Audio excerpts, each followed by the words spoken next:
मित्रों नमस्कार। मैं सुधीर श्रीवास्तव ज्योतिष अनुसंधान केंद्र में आपका स्वागत करता हूं। मित्रों, आप लोगों ने मेरे चैनल को अगर अभी तक सब्सक्राइब नहीं किया है तो जल्द सब्सक्राइब करें ताकि मेरे आने वाले नए एपिसोड और वीडियोस की सबसे पहले आपको जानकारी बन पाए। मित्रों, ज्योतिषी योगों की श्रृंखला में आज हम बात करेंगे इंद्र योग के विषय में। इंद्र योग क्या होता है, कुंडली में कैसे बनता है और इंद्र योग के कुंडली में होने पर क्या शुभ फल प्राप्त होते हैं, आज इस पर हम चर्चा करेंगे। मित्रों, इंद्र योग एक अत्यंत शुभ फल देने वाला योग है। सबसे हम पहले बात कर लेते हैं कि अगर इंद्र योग कुंडली में होता है तो हमें क्या शुभ फल प्राप्त होते हैं। मित्रों, अगर कुंडली में इंद्र योग का अगर निर्माण होता है तो व्यक्ति अत्यंत शक्तिशाली होता है, साहसी होता है, पराक्रमी होता है, एक राजा के समान होता है। अपने ओज और अपने तेज के कारण समाज में चारों तरफ विख्यात होता है। उसकी प्रसिद्धि चारों तरफ होती है, उसकी ख्याति चारों तरफ होती है। वो अपने आप में उसका मनोबल, आत्मविश्वास काफी ऊंचा होता है, काफी करेजियस होता है, काफी बोल्ड होता है, काफी ब्रेव होता है। कहने का मतलब इंद्र योग एक ऐसा योग है, क्योंकि हम इंद्र कौन है, एक इंद्र ये है जो देवों के वहां पे जो राजा होते हैं, जो स्वर्ग में जो देवों के राजा हैं, उनको हम देवेंद्र या कहें इंद्र कहते हैं। इसी कारण जो यहाँ पे इंद्र योग है, इसके नाम चलते ही इंद्र, चूंकि ये योग पड़ा वो इंद्र के नाम से पड़ा, तो इसका मतलब यह हुआ कि जिस व्यक्ति कुंडली में इंद्र योग का निर्माण होता है तो एक राजा के समान होता है, यशस्वी होता है, कीर्तिवान होता है, मेहनती होता है, संपन्न होता है, समृद्ध होता है। क्योंकि जो इंद्र थे उनके पास संपन्नता भी थी, शक्ति भी थी, राजा थे, सभी प्रकार के सुख वैभव था।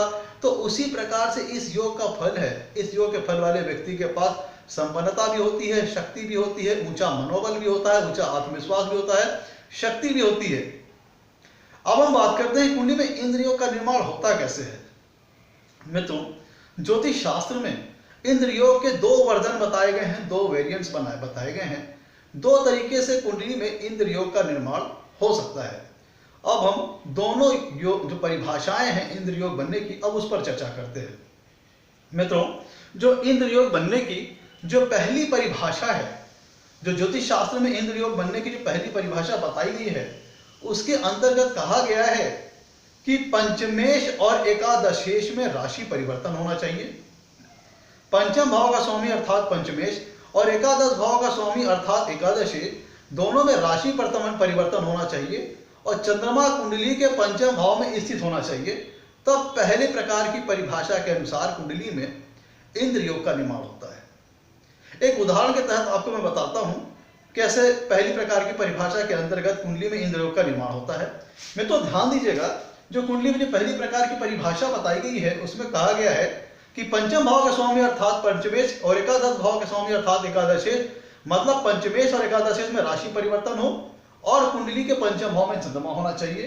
तो मैंने आपको समझाने के लिए जो उदाहरण लिया हुआ है, ये सिंह लग्न की कुंडली है। मित्रों, सिंह लग्न की कुंडली में जो लग्नेश होते हैं, सूर्य होते हैं, और पंचम भाव में धनु राशि आ रही है, अर्थात पंचमेश इस कुंडली में बनते हैं गुरुदेव बृहस्पति, और इस प्रस्तुत उदाहरण में एकादश भाव में मिथुन राशि आ रही है जिसके स्वामी होते हैं बुध।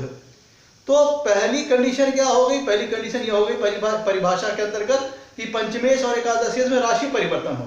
यहाँ पे पंचमेश और एकादशेश के राशि परिवर्तन का क्या मतलब हुआ कि जो एकादशेश अर्थात बुध है वो बैठे हो पंचम भाव में, और जो पंचमेश गुरु हैं वो बैठे हो एकादश भाव में। तो इसका मतलब क्या हुआ, इस प्रस्तुत उदाहरण में पंचमेश और एकादशेश में राशि परिवर्तन हुआ। कैसे? एकादशेश बुध बैठे हैं पंचम भाव में और पंचमेश गुरु बैठे हैं एकादश भाव में। और दूसरी कंडीशन क्या है कि चंद्रमा बैठे हो कुंडली के पंचम भाव में।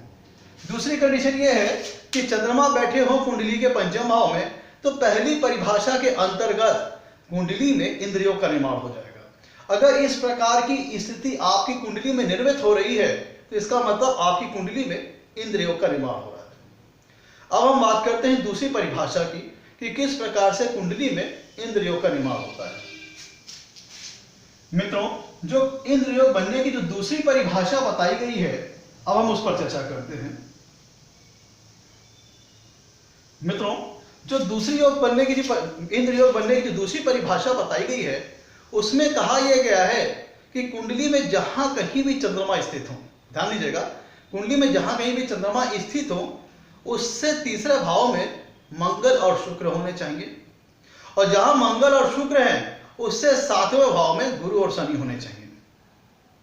ध्यान दीजिएगा, दूसरी परिभाषा जो इंद्र योग बनने की है उसके अंतर्गत कहा यह गया है कि कुंडली में जहां कहीं भी चंद्रमा हो उससे तीसरे भाव में शुक्र और मंगल होने चाहिए, और जहां शुक्र और मंगल है उससे सातवें भाव में गुरु और शनि होने चाहिए। तो अगर इस हिसाब से इस तरह की स्थिति कुंडली में बन रही है तो कुंडली में इंद्र योग का निर्माण हो रहा है। आइए हम इसे एक उदाहरण के माध्यम से समझते हैं। मित्रों, सिंह लगने का ही चार्ट हमारे पास है, इसी में हम उदाहरण में समझेंगे कैसे दूसरे प्रकार की परिभाषा के अंतर्गत इंद्र योग का निर्माण होता है। मान लीजिए कि हमारी कुंडली में चंद्रमा बैठे हैं, जैसे कि परिभाषा बताया गया है। मान लीजिए कि चंद्रमा इस उदाहरण में दूसरे भाव में बैठे हुए हैं।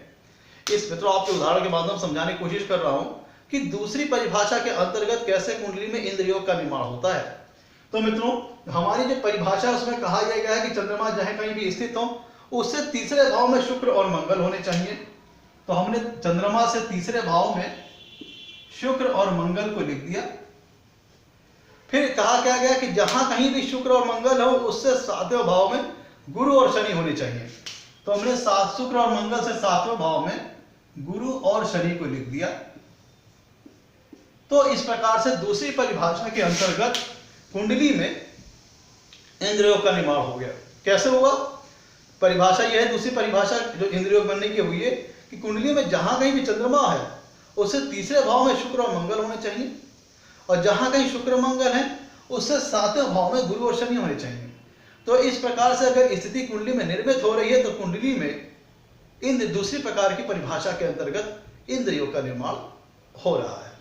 मित्रों, ये थी इंद्र योग की दोनों परिभाषा कि किस प्रकार से इंद्र योग कुंडली में बनता है, और उसकी इंद्र योग की कुंडली अगर में है तो उसका क्या फल होता है, क्या प्रभाव होता है, हमने चर्चा की। जैसे कि राजा इंद्र थे उसी प्रकार से जिस लोगों की कुंडली में इंद्र योग का निर्माण होता है उसे एक राजा के समान शक्ति, पावर, साहस, हिम्मत, करेज, बोल्ड, ब्रेवनेस और यश, कीर्ति, समृद्धि, संपन्नता जो एक राजा के पास होती है, जस्ट लाइक ए राजा के समान सारे सुख और वैभव और शक्ति प्रदान करने वाला योग है। मित्रों, ये था इंद्र योग। आज के लिए इतना ही। आपसे कहना है मेरे वीडियो को लाइक करें, मेरे चैनल को सब्सक्राइब करें, और आपके लाइक्स और सब्सक्रिप्शन हमें मोटिवेशन प्रदान करते हैं ताकि हम आगे चल करके और अच्छे वीडियो बना सकें और आपके सामने ला करके प्रस्तुत कर सकें। आज के लिए इतना ही मित्रों, धन्यवाद।